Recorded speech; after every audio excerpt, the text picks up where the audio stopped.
was played on January the 4th at Jay County High School gym in Portland, Indiana, between 4A Muncie Central Bearcats, who were 3-6 coming into the game, coming off 2 wins in the Delta tournament the week before, 1 loss. Jay County came into the game. They were a 3A team. They were 3-4. They had lost their 2 previous games, one against Delta and one against Wapahani, by 16-4.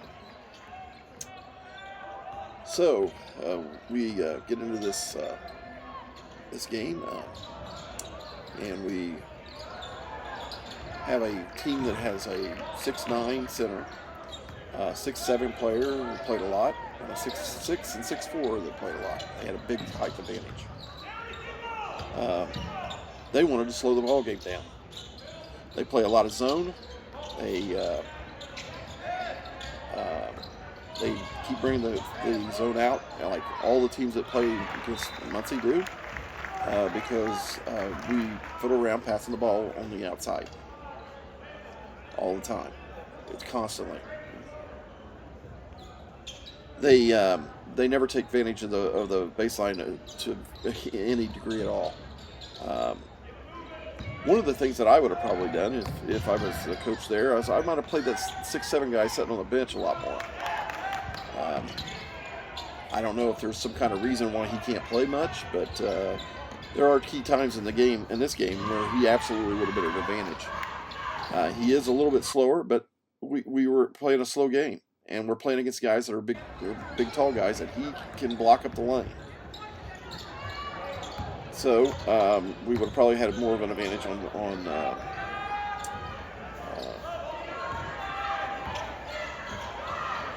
rebounds and stuff. The score after one was 8-6, and way too much passing. I mean, they wore the ball out, passing the ball on the out top, and Jay County just sat back and let them do it because they didn't want to play fast. And one of their weaknesses is their guards. This team doesn't have the truly athletic guards at all. They played to their strengths. They were well coached. And this went on the whole game. This halftime score was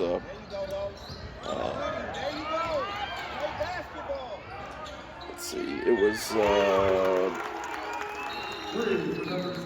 18-13. The Bearcats were ahead. So, there's a slide I put in here to show you what I mean by freezer cats. These guys are averaging 10 points a quarter, and we are a quick team. Why are we doing that? Why are we passing the ball so daggone much? There needs to be set plays.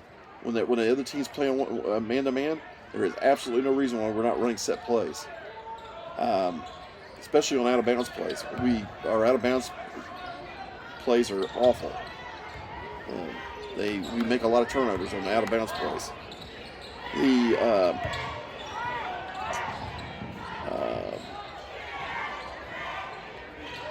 But then the third quarter came, and it looks like that the score was 23-22. An epic battle.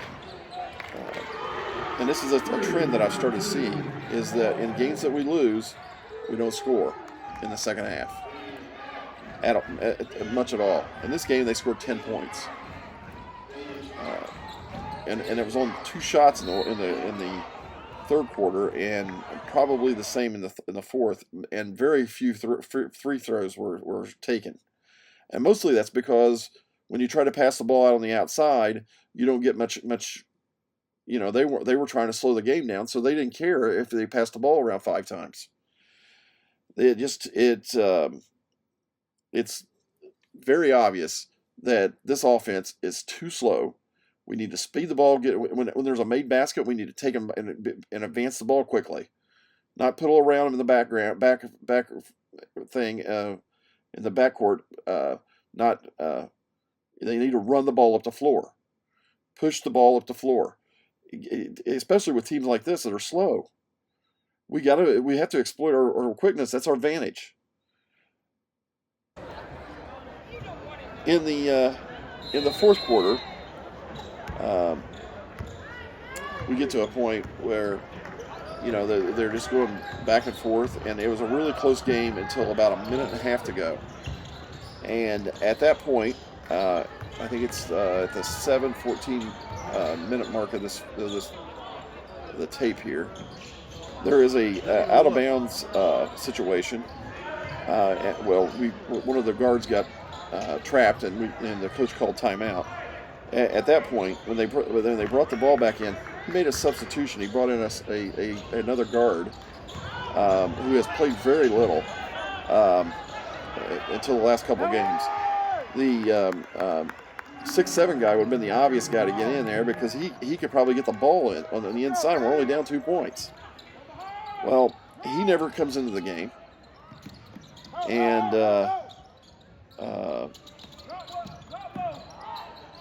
they pass the ball in the middle to one of those small guards, and he has 4 guys around him every time, and they never take it to the baseline. They end up taking a really bad shot from the side. It's a guy that hits 3-pointers, but he hits them at 33%. I mean, he's not that great a free 3-point shooter, guys. I mean, he's okay, and he probably would be better if he wasn't put in these positions where he's forced to make a shot. This whole thing doesn't make any sense. I don't understand the offense at all. I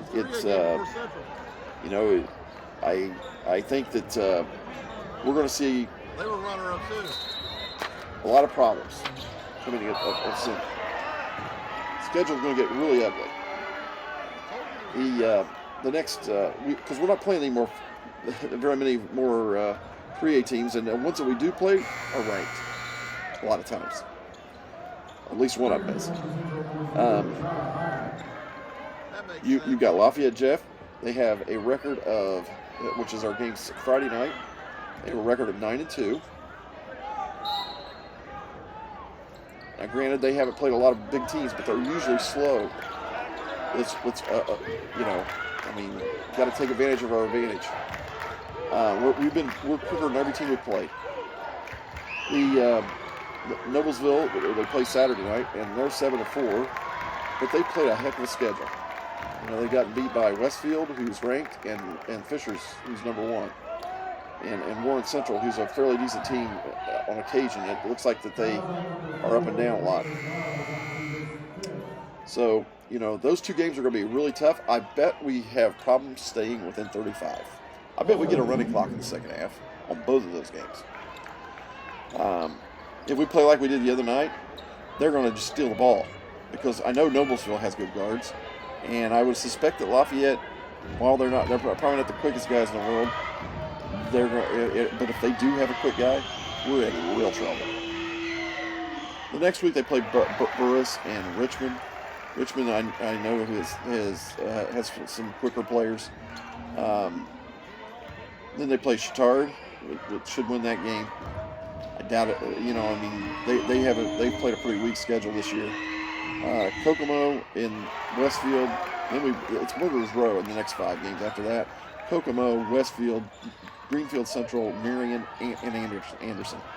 And I bet that's running clock is in every single one of those games if we play like we did. We'll just get behind at the very beginning of the game, and it'll be over. So, got to push the ball. Got to push the ball. If they don't push the ball, they're not going to win. Right there, Fairweather fans. It's just that simple. They're an okay defensive team, but that's because they are pushing the ball, and he's worrying a whole lot about turnovers and limiting the possessions. You got to push the ball. You got to push the ball. You can't be playing this slow. It's way too slow. Especially after made baskets, gotta do it. You'll get people open. You won't even have to try. It's ridiculous that we're at this point, this team shouldn't be this bad. I think there is a lot of talent there, just a lot of young talent, and they're not very big. They're very, very, very, very small. For the teams that I've seen play, I've seen 38 teams at this point. All over the state that play this year, Anderson's going to kill us. They've got very quick guards, and they're quicker than our guys. So Westfield the same way. I've seen both of those teams play, and Greenfield, they've got a guy that will just strip the ball every time we come down the court. If we play this game with he is long, and it's going to be ugly.